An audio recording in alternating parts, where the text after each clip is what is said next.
नेहमीसारखा घरात धूप अगरबत्तीचा वास दरवळत होता. किचनमधून जेवणाचा छान वास येत होता. शारदाताई त्यांच्या सुनेला स्वराला आवाज देत म्हणाल्या, स्वरा, माझा चहा घेऊन ये. तुला ऐकायला येत नाही का? त्यांच्या बाजूला झोपलेला त्यांचा नवरा माधवराव जोरात म्हणाले, हे काय आहे? सकाळी सकाळी गोंधळ सुरू करून माझं डोकं खराब केलं आहेस. एक तर रात्रभर मला झोप येत नाही. पहाटे कुठे डोळा लागलेला असतो की तू ओरडायला सुरुवात करत असतेस. शारदाताई त्यांच्या नवऱ्याकडे बघून म्हणाल्या, अहो, काय सांगू तुम्हाला, मला अजून चहाचा कप मिळाला नाही. सकाळचे 7 वाजले आहेत. माधवराव तोंडावर घेत म्हणाले, म्हणून काय झालं म्हातारे? स्वतःचा चहा स्वतः जाऊन बनवून घे ना. का त्या बिचाऱ्या सुनबाईच्या मागे घरातले सगळेजण पडलेलं असता? ती काहीतरी काम करत असेल, असं म्हणत ते परत झोपले. शारदाताई रागात म्हणाल्या, म्हातारा झाला असाल तुम्ही, मी नाही, समजलं का? ती तुमची लाडकी सून आहे आणि आम्ही घरातले सगळे वेडे आहोत.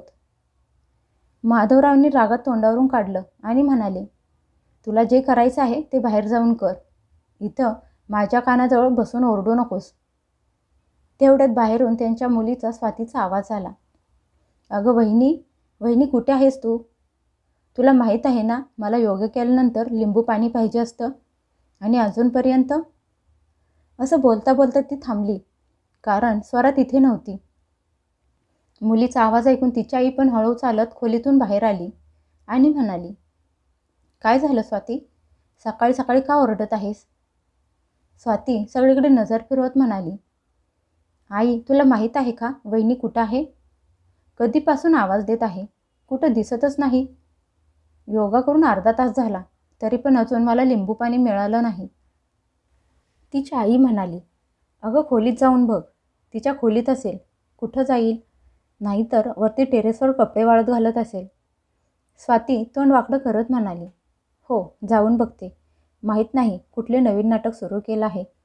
मला कॉलेजला जायला उशीर होईल. तिला तर काहीच माहीत नसतं.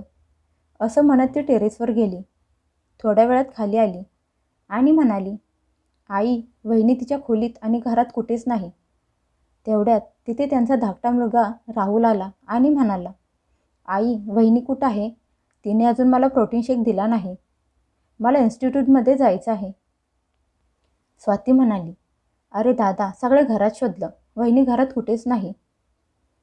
राहुल म्हणाला, थांब, मी दादाला जाऊन विचारतो.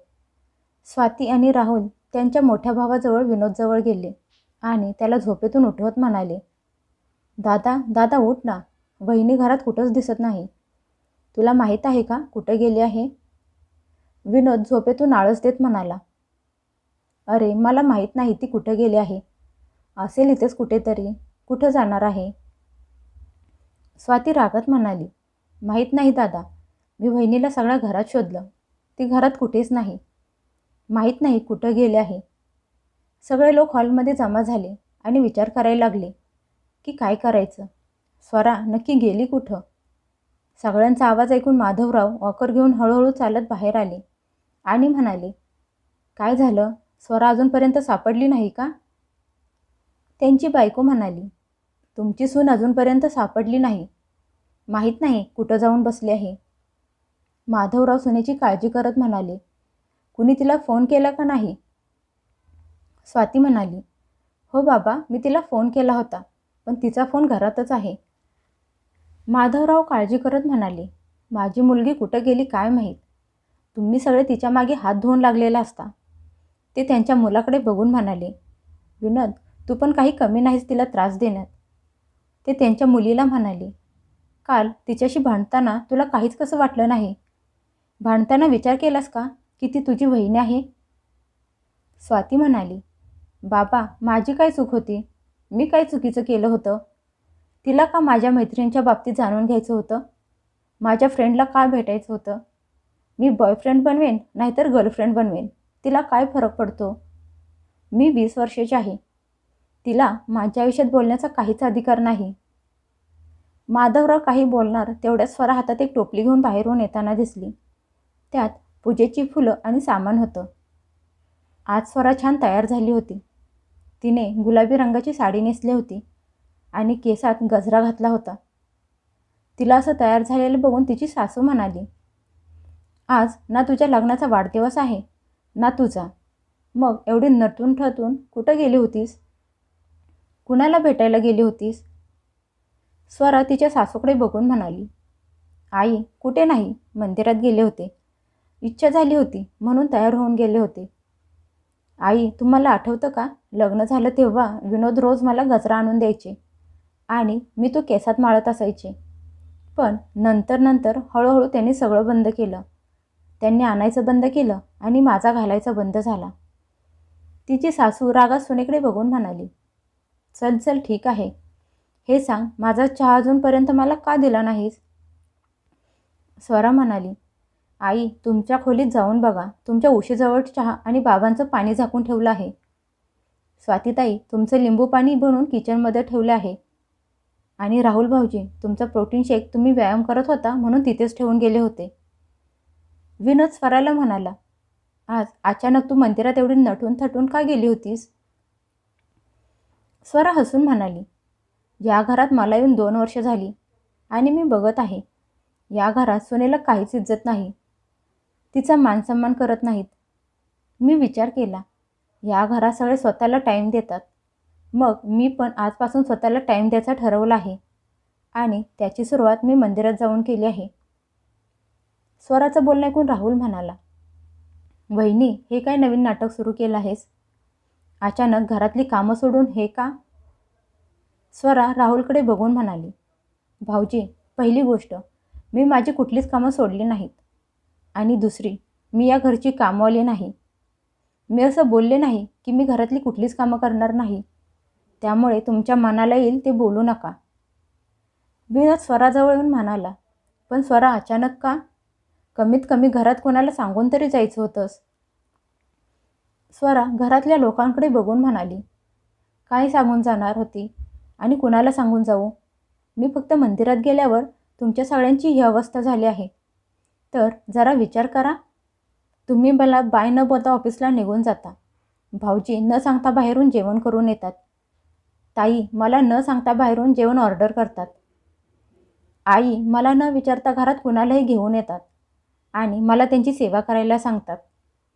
मग त्यावेळी मी झोपलेली असो किंवा काही कामात असो, मग माझ्याकडून का आशा करत आहात की मी सगळ्यांना सांगून जावं? जशी या घरात सगळे आपापल्या मर्जीने वागतात तशी मी पण वागणार आहे. आणि हो, सगळ्यांच्या माहितीसाठी सांगते, मी जाताना नाश्ता बनवून गेले होते. आणि हो अजून एक गोष्ट, मला 5 मुलांची ऑनलाईन शिकवणी मिळाली आहे, त्यामुळे संध्याकाळी मी ऑनलाईन क्लास घेणार आहे. मी विचार केला की सगळ्यांना सांगावं. असं म्हणत ती किचनमध्ये निघून गेली आणि किचनमधून ओरडत म्हणाली, मीटिंग संपली आहे, सगळ्यांनी लवकर लवकर या, नाहीतर नाश्ता गार होईल. स्वराच्या प्रश्नाचे कोणाकडे काहीच उत्तर नव्हते, त्यामुळे सगळे गपगुमान आपापल्या खोलीत गेले आणि थोड्या वेळात सगळे नाश्ता करायला बाहेर एकत्र आले. स्वराने सगळ्यांना नाश्ता दिला. नाश्ता करताना तिची सासू म्हणाली, सुनबाई तुला कमवायची काय गरज आहे? माझा मुलगा चांगला कमवत आहे, मग तुला का कमवायची गरज पडली आहे? घरात अजून खूप सगळी कामं आहेत, तीच वेळेवर केलीस तर खूप झालं. स्वरा सासूला नाश्त्याची प्लेट देत म्हणाली, आई कमाई ही पैशांसाठीच असेल हे काही गरजेचं नाही. मला स्वतःच्या पायावर उभं राहायचं आहे, आत्मनिर्भर व्हायचं आहे. मला कुणावर अवलंबून राहायचं नाही. मी छोट्या छोट्या गोष्टींसाठी तुमच्या मुलापुढे हात पसरू? मी माझा खर्च स्वतः उचलू शकते, त्यामुळे मी क्लास घ्यायचं ठरवलं आहे. आणि मी घरातून बाहेर थोडीच जाणार आहे, घरातच आहे ना, मग काय प्रॉब्लेम आहे तुम्हाला? जेव्हा घरातली मुलगी बाहेर जाते तेव्हा तर कुणाला काही प्रॉब्लेम नसतो. ती दिवसभर बाहेर फिरत असते, फालतू पैसे खर्च करत असते, तेव्हा तिला कोणी अडवत नाही.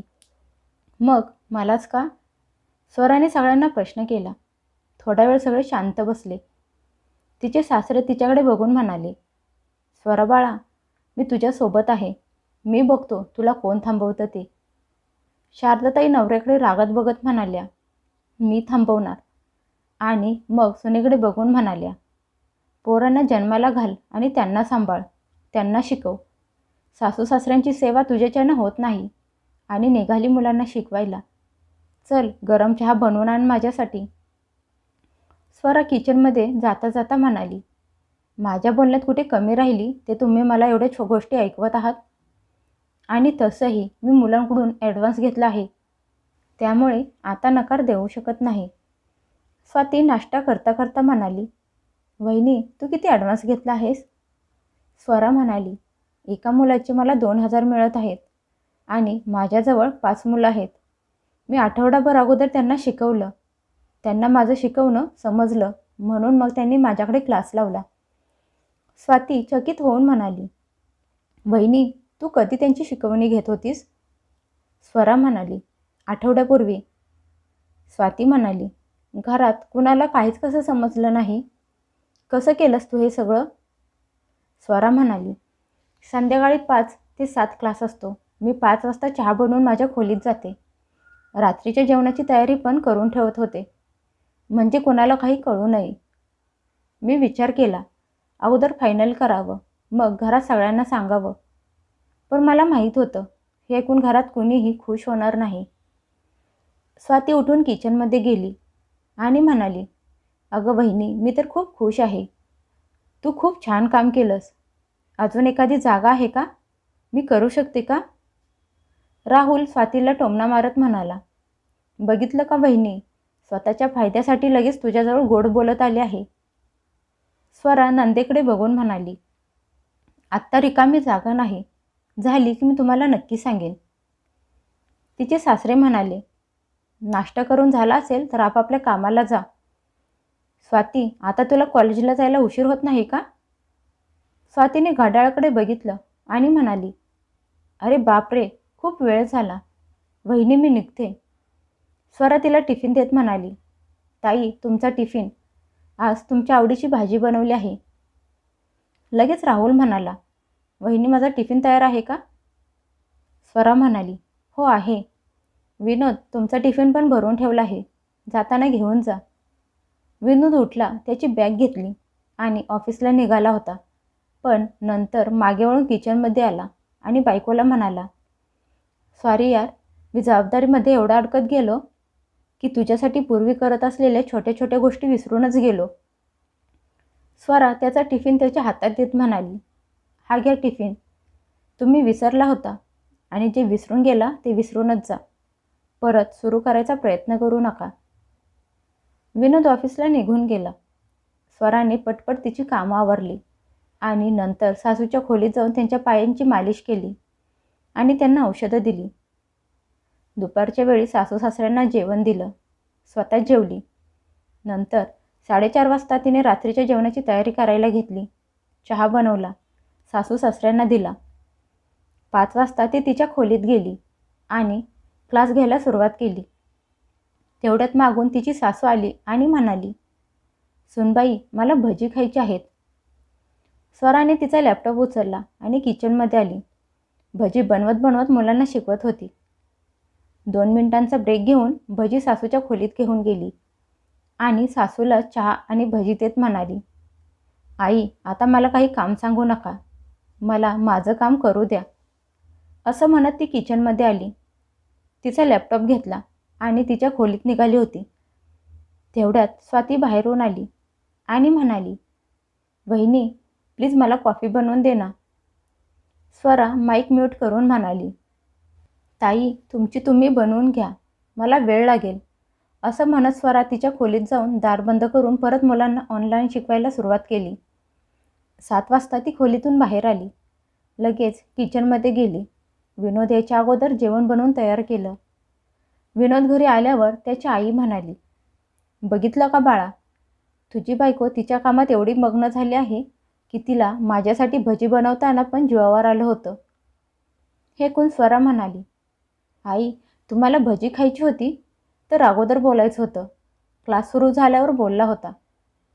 तुमचा मुलगा वर्क फ्रॉम होम करत होता तेव्हा कसं तुम्ही स्वतः दार बंद करून घेत म्हणायचा? त्याच्या खोलीत कोणी जाऊ नका, तो घरातून काम करत आहे. तेव्हा तर त्यांना कुणाला डिस्टर्ब करून देत नव्हता. मी चहा जरी घेऊन गेले तर मला बोलायचा, त्याच्या खोलीत हळू जा. मग त्यांच्या कामात आणि माझ्या कामात एवढा फरक का? तिची सासू म्हणाली, फरक तर आहे. तो पुरुष आहे आणि तू बाई आहेस. तुझं काम आहे सगळ्यांची सेवा करण्याचं. स्वरा म्हणाली, ठीक आहे, तुमची सेवा करणं माझं कर्तव्य आहे, पण मला माझं आयुष्य जगू देणं पण तुम्हा लोकांचं कर्तव्य आहे. माधवराव रागात ओरडत त्यांच्या बायकोला म्हणाले, आता बस कर. दिवसाची सुरुवात पण भांडणाने केली होतीस. आता रात्र पण अशीच होणार आहे का? त्यांचा आवाज ऐकून सगळे शांत झाले. सगळे शांतपणे जेवले आणि आपापल्या खोलीत निघून गेले. दुसऱ्या दिवशी स्वराने सकाळचे काम आवरले. तिने पण मंदिरात जाण्याचं रुटीन बनवलं होतं. आज पण ती काम आवरून मंदिरात गेली. पण आज तिला घरात कोणीही शोधलं नाही, कारण सगळ्यांना माहीत झालं होतं की ती आता मागे हटणार नाही. स्वरा मंदिरातून आली. सगळ्यांना नाश्ता दिला. पण तिची सासू थोडी सुधारणार होती. त्यांनी त्या दिवशी संध्याकाळी पण स्वरा शिकवत असताना जाणून बुजून तिच्या खोलीत गेल्या आणि म्हणाल्या, माझ्या मैत्रिणी आल्या आहेत, त्यांच्यासाठी चहा नाश्त्याची व्यवस्था कर. स्वराने माईक म्यूट केला आणि म्हणाली, आई, स्वातीताईंना सांगा, त्या बनवतील. तिची सासू म्हणाली, ती तर थकून कॉलेजमधून आली आहे, तूच बनवून दे. स्वराची इच्छा नसताना पण क्लासमधून उठून तिने चहा नाश्ता बनवून दिला. नंतर खोलीत येऊन दार बंद करून शिकवायला लागली. आता स्वरा आतून दार बंद करून घ्यायची, म्हणजे शिकवताना तिला कोणी त्रास देऊ नये. एक दिवस तर हद्दच झाली. तिची सासू ती क्लास घेत असताना जोरजोरात दार वाजवायला लागली. स्वराने खूप टाळायचा प्रयत्न केला, पण नंतर रागात दार उघडलं आणि म्हणाली, काय झालं? का माझं डोकं फिरवत आहात? तुम्हाला शांत बसवलं जात नाही का? बघितलं नाही का मी क्लास घेत आहे? तिची सासू म्हणाली, अगं मला नको, तुझ्या बाबांना चहा हवा आहे. स्वरा म्हणाली, आत्ता 5 वाजता बाबांना मी चहा बनवून दिला होता. त्यांना नको असणार, मला माहीत आहे. मला त्रास देण्यासाठी तुमचं हे नवीन नाटक आहे. यानंतर खोलीचं दार वाजवू नका. असं म्हणत स्वराने सासूच्या तोंडावर दार बंद केलं. रात्री जेव्हा विनोद घरी आला तेव्हा आल्या आल्या त्याला म्हणाल्या, विनोद, तू तुझ्या बायकोला समजावून सांग. आज तिने माझ्या तोंडावर दार बंद करून घेतलं. स्वरा म्हणाली, आई, काय एवढं वाढवून चढवून सांगत आहात? घरात सगळ्यांनाच माहीत आहे मी 5 ते 7 क्लास घेत असते. मग त्याच वेळेस चहा, भजी मैत्रिणींना घरात का बोलवलं जातं? त्यांना त्याच वेळी परत का चहा हवा असतो? कधी भजी, चिप्स, तर कधी पापड हवा असतो, तर कधी त्यांच्या मैत्रिणी घरी येतात. सगळी कामं करून मी क्लास घ्यायला बसलेले असते. मी त्या मुलांकडून पैसे घेतले आहेत. कमीत कमी 1 महिना तरी नीट पूर्ण करू द्या. माझं काही आयुष्य नाही का? या सगळ्याला वैतागून गेले आहे मी. कधी तुमची बहीण येते, म्हणते, वहिनी मला कॉफी बनवून दे. का हो, त्यांना स्वतःचे हात नाहीत का बनवून घ्यायला? आणि आई, तुम्ही एवढ्या पण म्हाताऱ्या झाला नाहीत जेवढं तुम्ही दाखवत असता. तुम्ही स्वतःसाठी चहा बनवून घेऊ शकता. तुमच्या मैत्रिणींना चहा पाणी पण देऊ शकता. तरी पण तुम्हाला मलाच क्लासमधून उठवायचं असतं. मी सकाळपासून रात्रीपर्यंत घरातली सगळी कामं करत असते, इथपर्यंत की तुमच्या सगळ्यांची गुलामी पण करत आहे. आणि त्यानंतर मी माझ्या आवडीचं एक काम करत आहे, त्यात पण तुम्हाला त्रास होतो. जर मी कुणाच्या आयुष्यात डोकावून बघत नाही, मग माझ्या आयुष्यात का डोकावून बघितलं जातं? खरं सांगू विनोद, तुमच्या आईला माझ्यावर विश्वासच नाही. त्यांना असं वाटतं की मी शिकवण्याच्या नावावर कोणाशी तरी गप्पा मारत बसलेले असते. विनोदने त्याच्या आईकडे बघितलं आणि नंतर मग स्वराकडे बघत म्हणाला, स्वरा, जर आईला तुझ्यावर संशय असेल तर त्यामागे काहीतरी कारण असेल. स्वरा डोळे मोठे करून नवऱ्याला म्हणाली, म्हणजे विनोद, तुम्ही माझ्यावर संशय घेत आहात? विनोद म्हणाला, नाही, मी माझ्या आईच्या बोलण्यावर विश्वास. मग काय? त्याची आई म्हणाली, हो विनोद, तू एकदा माहिती करून घे की ही नक्की मुलांना शिकवत आहे ना? कारण आजकाल ती खूप नटून थटून राहत असते. ही लग्न झाल्या झाल्या अशी राहत असायची. सासूचं बोलणं ऐकून स्वरा रडत म्हणाली, तेव्हा पण मला नटून थटून राहायला आवडत होतं आणि आज पण आवडतं. पण फरक फक्त एवढाच आहे की त्यावेळी मी स्वतःला घरातल्या कामात एवढं गुंतवून घेतलं होतं की स्वतःवर लक्ष द्यायचं सोडून दिलं होतं. पण आता लग्नाच्या 2 वर्षानंतर मी स्वतःवर परत लक्ष द्यायला सुरुवात केली आहे आणि जसं मला राहायला आवडत होतं तसं राहायला सुरुवात केली आहे. का हो आई? माणूस स्वतःवर प्रेम करू शकत नाही का? जर दुसरं कोणी तिच्यावर प्रेम करत नसेल तर त्याला स्वतःवर प्रेम करायला हवा ना? त्यात काय चुकीचं आहे? स्वराला असं बोलताना बघून तिची नणंद स्वाती म्हणाली, वहिनी, तू का छोटीशी गोष्ट एवढी मोठी करत आहेस? अगं, तुला एवढी छोटी गोष्ट कळत नाही का? तू शिकवलेलं घरात कोणाला आवडत नाही. मग नको शिकू. आणि राहिली गोष्ट पैसे घेण्याची, तर मी त्या मुलांचा क्लास घेत जाईल. स्वरा म्हणाली, अरे वा ताई, तुम्ही तर 2 मांजरांच्या भांडणात स्वतःचा स्वार्थ साधून घ्यायला निघालात. पण तुम्ही काय विचार करत आहात? या सगळ्यांना घाबरून मी गिव्हअप करून तुम्हाला सांगेन मुलांना शिकवायला? अजिबात नाही. आणि असा विचार पण करू नका. माझ्या मनासारखं करण्यापासून मला घरात कोणीही थांबवू शकत नाही. समजलं का तुम्हाला? आणि आई, उद्यापासून हे सगळं बंद व्हायला पाहिजे. राहुल मध्येच म्हणाला, पण वहिनी, तू अजूनपर्यंत दादाच्या प्रश्नाचं उत्तर दिलं नाहीस. जर त्याला तुझ्यावर संशय आहे तर तू त्या मुलांची आयडी का त्याला देत नाहीस? स्वरा रागात डोळे मोठे करून धीराला म्हणाली, भाऊजी, तुमचा दादा पोलीस नाही आणि नाही मी गुन्हेगार आहे आणि मी माझी सफाई देणं गरजेचं समजत नाही. तुमच्या दादाला माझ्यावर विश्वास ठेवायला हवा आणि नसेल तर यात मी काही करू शकत नाही. कारण मला माहीत आहे मी काही चुकीचं वाईट काम करत नाही. आणि हो, इथून पुढे माझ्या क्लासमध्ये मला परत त्रास दिला गेला तर विनोद, मी तुम्हाला स्पष्ट सांगते, मी हे घर सोडून निघून जाईन. आणि परिणाम तुम्हाला माहीत आहे, कारण ट्रेलर तुम्ही अगोदर बघितला आहे, जेव्हा मी न सांगता मंदिरात गेले होते. इथे तर स्वतःच्या हाताने साधा 1 कप चहा पण करून घेता येत नाही.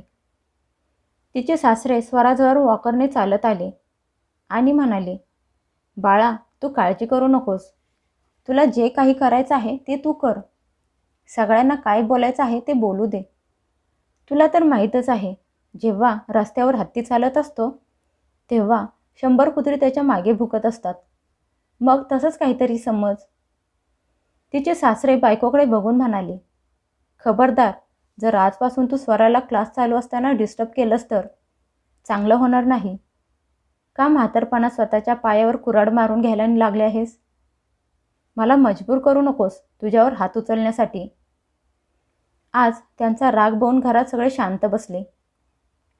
कुणाची हिंमत झाली नाही स्वराबद्दल काही बोलण्याची. त्या दिवसानंतर जेव्हा स्वरा क्लास घ्यायची तेव्हा तिचे सासरे खुर्ची मांडून तिच्या खोलीच्या बाहेर राखण करत बसलेले असायचे, जोपर्यंत ती तिचा क्लास पूर्ण करून तिच्या खोलीतून स्वतः बाहेर येत नाही. हळूहळू करून विनोदला समजलं की तो स्वरासोबत चुकीचं करत आहे. त्याने परत स्वरावर पहिल्यासारखं लक्ष द्यायला सुरुवात केली, जसं लग्न झाल्या झाल्या देत असायचा. स्वराने स्वातीला पण क्लाससाठी काही मुलं शिकवायला दिली. त्यामुळे तिचं पण तोंड बंद झालं आणि तिच्या सासूचे तोंड तिच्या सासऱ्यांनी बंद केलं होतं. आता स्वरा बिनधास्त होऊन मनासारखं वागत होती. जिथं मन करायचं तिथं जात होती आणि तिचा क्लास पण पूर्ण करत होती. आता तिला त्या घरात कोणी थांबवत नव्हतं. आज स्वराने तिच्या हक्कासाठी आवाज उठवला. ती स्वतःच्या पायावर उभी राहिली, आत्मनिर्भर बनली आणि या सगळ्यात तिची साथ तिच्या सासऱ्यांनी दिली. नंतर हळूहळू घरातल्या लोकांना आणि तिच्या नवऱ्याला त्यांच्या चुकीची जाणीव झाली.